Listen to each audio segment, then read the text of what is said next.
श्रीमद् भागवतम स्कंद तृतीय अध्याय 12 कुमार सृष्टि श्लोक संख्या 12 के तात्पर्य नहीं है। मन्युर्मनुर्महीनसो महान शिवार तद्वजा उग्रवेता भव कालो वामदेवो धृतव्रतः। शब्दार्थ मन्यु मनु मन्यु मनु महीनसा महान शिव ऋतध्वज उग्ररेता भव काल वामदेव धृतव्रत। ये सभी रुद्र के नाम हैं। भगवान ब्रह्मा जी ने कहा, हे बालक रुद्र, तुम्हारे 11 अन्य नाम भी है। मन्यु मनु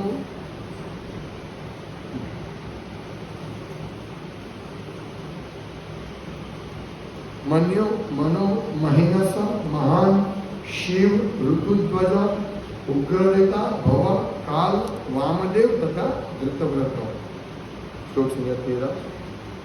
गिरिद्रुतिरसलोमाच नियुत्सर्पीरिलाम्बिका इलावती स्वदा दीक्षा रुद्राण्यो रुद्रते स्त्रियः। दिहि द्रुति रसला उमा नियुक्त सर्पी इला अंबिका इरावती स्वधा दीक्षा रुद्राणियः। ये 11 रुद्राणियां है। रुद्र हे रुद्र, ते तुम्हारी स्त्रियां पत्नियां। अनुवाद, हे रुद्र, तुम्हारी 11 पत्नियां भी हैं जो रुद्राणी कहलाती हैं और वे इस प्रकार हैं। दी धृति रसला उमा नियुक्त सर्पी इला अंबिका इरावती स्वदा तथा दीक्षा। श्लोक संख्या 14। शब्दार्थ के द्वारा गृहाणैतानि नामानि स्थानानि च सयोषणः एवि सृज प्रजा बहविः प्रजानामसि यत्पतिः। शब्दार्थ गृहाण स्वीकार करो, एतानि इन सारे नामानि विभिन्न नामों को स्थानानि तथा स्थानों को च भी सयोषणः पत्नियों समेत हे भी उनके द्वारा सृजा उत्पन्न करो प्रजा संताने बहवी बड़े पैमाने पर प्रजाना जीवों के असी तुम हो यत क्योंकि पति ही स्वामी। अनुवाद, हे बालक, अब तुम अपने तथा अपनी पत्नियों के लिए मनोनीत नामों तथा स्थानों को स्वीकार करो। और चूंकि अब तुम जीवों के स्वामियों में से एक हो, अतः तुम व्यापक स्तर पर जनसंख्या बढ़ा सकते हो। तात्पर्य, रुद्र के पिता के रूप में ब्रह्मा ने अपने पुत्र के लिए पत्नियां, उसके लिए वासस्थान तथा उसके नामों का भी चयन किया। यह स्वाभाविक है कि पुत्र अपने पिता द्वारा चुनी गई पत्नी को स्वीकार करें, जिस तरह वह अपने पिता द्वारा रखे नाम को या पिता द्वारा प्रदत्त संपत्ति को स्वीकार करते हैं। संसार की जनसंख्या बढ़ाने का यह सामान्य तरीका है। दूसरी ओर 4 कुमार है जिन्होंने अपने पिता की भेद स्वीकार नहीं की, क्योंकि वे बहुत से पुत्र उत्पन्न करने के कार्य की अपेक्षा बहुत उच्च पद पर थे।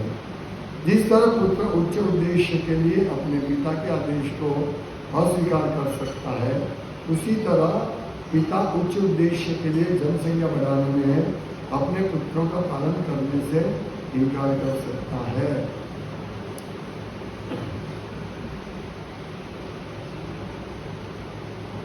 ओम ज्ञानानन्दमयस्य ज्ञानञ्जनशलाकया चक्षुरुन्मिलितं येन तस्मै श्रीगुरवे नमः। नामशेषं रूपम तस्यागतम राधा कुंडम गिरि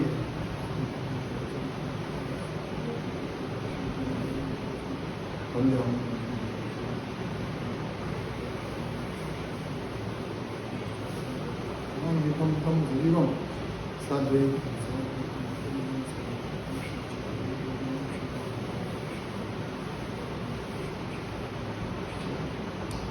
श्री कृष्ण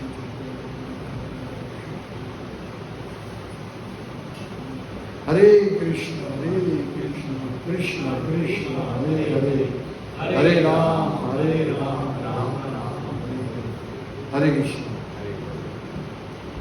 भगवान ब्रह्मा ने सृष्टि सर्जन के लिए रुद्र की उत्पत्ति की, मतलब रुद्र उनके गुस्से की वजह से उत्पन्न हुआ, ऐसा यहाँ दिखाया गया है। वास्तव में ये भगवान की इच्छा होती है, क्योंकि रुद्र स्वयं विष्णु का ही एक्सपांसन है। रुद्र यानी शिव जीव तत्व नहीं है। शिव को समझना बहुत जरूरी है। भगवान विष्णु जब तमोगुण धारण करते हैं सृष्टि के विनाश के लिए, तब गुणावतार शिव प्रकट होते हैं। गुणावतार, गुण अवतार, यानी जो ये गुणों के अवतार है, गुणों के साथ संग करने वाले अवतार। तो गुणावतार विष्णु समान नहीं। हाँ, ब्रह्मा विष्णु महेश ये तीन गुणावतार है। हमने देखा ब्रह्मा जी रजोगुण के अवतार है, क्योंकि उनको ऐसा कार्य करना है भगवान को। तो भगवान विष्णु, गर्भोदकशाही विष्णु ब्रह्मा जी की उत्पत्ति करते हैं, यानी उनके नाभि कमल से कमल प्रकट होता है, स्वर्ण के कमल पे ब्रह्मा जी की उत्पत्ति होती है। ये ब्रह्मा जी एक जीव है, जीव तत्व, और इस ब्रह्मांड में जो इतने अच्छे गुण है जिसमें, जिस जीव में, उन गुण मतलब उन जीव को सिलेक्ट करके उनको नेक्स्ट जन्म में ब्रह्मा जी का पद दिया जाता है। ये ऐसे इलेक्शन नहीं होता है, ब्रह्मा जी का इलेक्शन नहीं होता। जब पूरे ब्रह्मांड में जीवात्मा देखे जाते हैं, उसमें से ऐसे जीव भगवान सिलेक्ट करते हैं और फिर उनको रजोगुण का अवतार के रूप में प्रकट करते हैं। और जब कोई ऐसा जीव नहीं मिलता है तो क्या करते? तब शिव भगवान विष्णु स्वयं ब्रह्मा जी का पद धारण करते हैं। और शिव जी भगवान विष्णु ही है, पर गुण के विनाश के लिए या सृष्टि, जब भगवान को सृष्टि का सर्जन करना होता है, तब भगवान ये जीवों को प्रकृति की बहिरंगा शक्ति की कोख में, गर्भ में उनका गर्भाधान करते हैं। तो विष्णु संपर्क में नहीं आते हैं, इसीलिए शिव की आवश्यकता है। तो इसीलिए भगवान विष्णु तमोगुण धारण करते हैं, वो शिव है। और शिव जीव भी नहीं है और विष्णु के समान भी नहीं है। तो शिव जी को समझना कठिन है। लोग कहते हैं कि शिव ही परम है, ऐसा नहीं है। शिव जी विष्णु ही है और तमोगुण धारण करते, ये बहुत स्पष्ट समझना। और दूसरा बात, जब शिव जी तमोगुण के प्रभाव में नहीं है तो वो महान वैष्णव है। ये समझना मुश्किल है ना, कि भाई तमोगुण के इसमें है, शिव जी भगवान के अवतार है और वो भक्त भी है, पर जब तमोगुण नहीं होते तब वो भक्त, यानी वैष्णवानाम यथा शंभु, सभी वैष्णव में श्रेष्ठ शंभु है, सभी वैष्णव में। तो रूप गोस्वामी कहते हैं कि शिव और गुरु तत्व को समझना बहुत मुश्किल है, क्योंकि दोनों भगवान भी है और गुरु भी है। भगवान का भक्त भी है गुरु।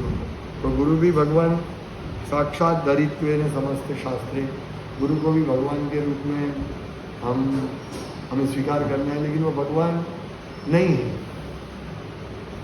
भगवान के अंगत सेवक है। इसलिए इसी प्रकार गुरु को भी समझना बहुत मुश्किल है और शिव जी को समझना मुश्किल है। पर इस प्रकार से अचिंत्य भेदाभेद तत्वों से हम समझ सकते हैं कि गुरु और शिव भगवान भी है और साथ ही साथ भगवान से भिन्न भी है, अभिन्न और भिन्न तत्व। ये समझना है। चैतन्य चरितामृत में बहुत अच्छी तरह, बहुत सुंदर तरीके से इस तत्व को समझाया गया है। भगवान सनातन गोस्वामी को ये सब समझाते हैं। और यहाँ ब्रह्मा जी ने रुद्र की उत्पत्ति की, ब्रह्मा जी ने रुद्र की उत्पत्ति की और फिर उनको नाम दिया। तो ये सब नाम है, इसमें से थोड़े बहुत नाम फेमस है। मनु, मनु रुद्र के नाम, शिव जी का नाम समझो।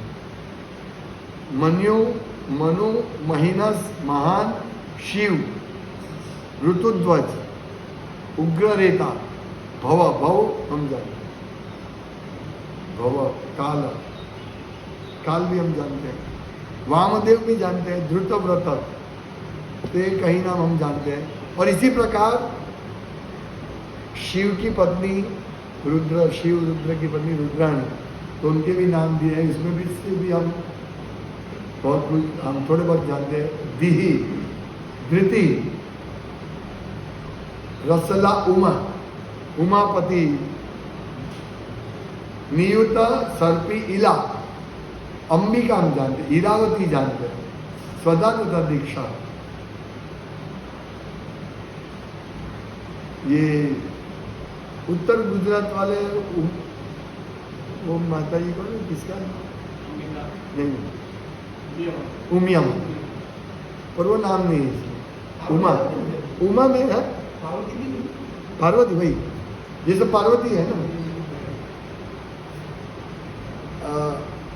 रुद्र जैसे सती, तो सती भगवान शिव की पत्नी है, लेकिन सती ने जब देह त्याग किया तब वो पर्वत की पत्नी के रूप में, पार्वती के रूप में आया, तो ऐसा। पर ये जो है उमा, मुझे लगता है कि उमिया उमा से ही आया होगा, यानी जो भी है। अरे भगवान रुद्र शिव, उनकी पत्नी पार्वती बोले, सती बोले, तो उनके अलग अलग नाम है। तो देखिए ब्रह्मा जी ने कहा कि ये सब आप स्थान कल चर्चा की होगी, कौन से स्थान में रहते, हृदय में, इंद्रियों में, जल, सब जगह, अंदर अपने शरीर में, अवकाश में, शरीर के अंदर सब जगह रहते हैं। और रुद्र प्रकट होते हैं कैसे? गुस्से के रूप में। हम देखते एक झापट मार देंगे, गुस्सा आ जाता है, एक झापट मार देंगे, ये रुद्र का प्रकटीकरण है। तो ये हमें समझना चाहिए कि हम रौद्र स्वरूप नहीं धारण कर लें। कल देखा है कि नदी का सब रौद्र, अभी इन सब स्थान में रुद्र रहते हैं। देखो हमें समझना चाहिए, शिव जी रुद्र हमारे पूजनीय है, बहुत महान देव है, लेकिन उनका प्रकटीकरण नहीं हो जाए तमोगुण के साथ हमारे, वो भक्त के रूप में है, भक्त के रूप में प्रकटीकरण होना चाहिए। तो यहाँ इस आज के श्लोक में कहा है कि अभी आप अपनी पत्नियों को स्वीकार करो और मैंने जो निर्देश किया उस स्थान में आप रहो। स्थान चर्चा किए ना, चर्चा करिए, हाँ कल है। तो अभी उनको सिलेक्ट भी किया और उनको बोला आप ये पत्नियों को भी आप स्वीकार करो। तो यहाँ प्रभुपाद दो बात बताते हैं, मतलब कि कुमारों ने अपने पिता की आज्ञा का उल्लंघन किया। क्यों किया वो हमने चर्चा की, क्योंकि वे बहुत ऊपर थे ये सब चीजों से, फैमिली लाइफ से बहुत ऊपर थे, वो मुक्त अवस्था में थे। मुक्त अवस्था में थे, इसीलिए उनको वापस इस भौतिक जगत में से संपर्क करने की कोई आवश्यकता नहीं थी। वो इस भौतिक जगत के गुणों से मिक्स होना नहीं चाहते थे, क्योंकि पत्नी की फिर रजोगुण से उनके साथ संबंध करना पड़ेगा और फिर पूरा विस्तार करना पड़ेगा। तो इसीलिए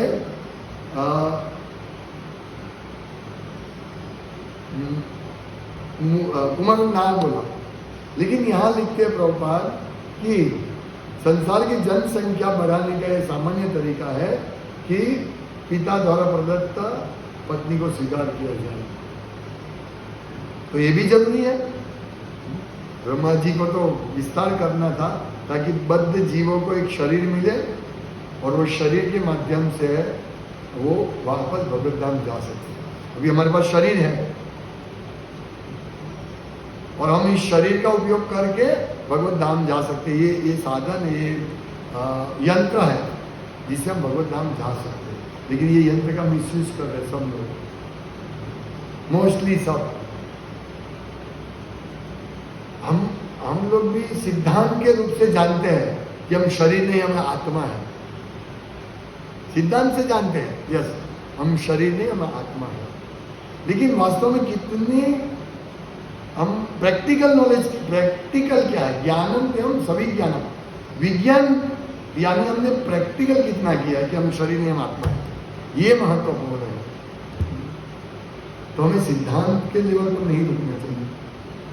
हाँ, हम जानते हैं हम आत्मा है, किसी को बोले आप आत्मा, हम जानते, हाँ ये सब हम जानते हैं। आपको अभी कोई अभी प्रवचन में बार बार ये सब कहने की आवश्यकता नहीं, हम सब जानते हैं।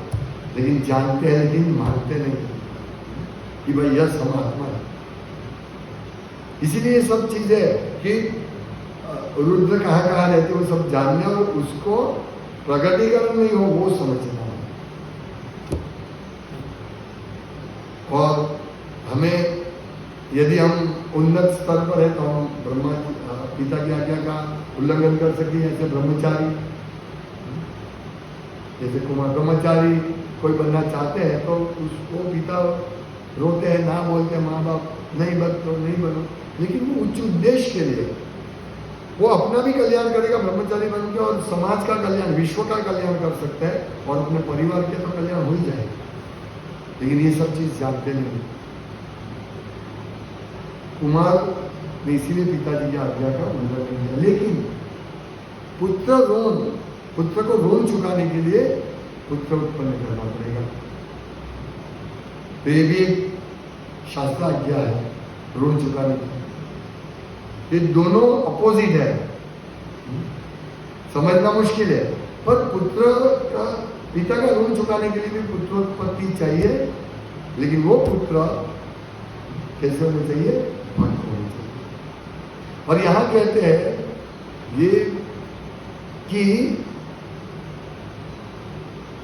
जिस तरह पिता उच्च उद्देश्य के लिए जिस तरह पुत्र उच्च उद्देश्य के लिए अपने पिता के आदेश को अस्वीकार कर सकता है, उसी तरह पिता उस उच्च उद्देश्य के लिए जनसंख्या बढ़ाने में अपने पुत्र का पालन करने से इनकार कर सकता है। ये बिल्कुल समझने जैसा है कि फिर पिता छोड़ देते कि जाओ आप अपने हिसाब से करो, प्रजा का पालन और विस्तार। ये समझना है कि हायर सिद्धांत का पालन करने के लिए हम लोअर सिद्धांत को निग्लेक्ट कर सकते हैं। कोई भी सदाचार हो या कुछ भी चीज हो, अभी दो तरह से आज्ञा है।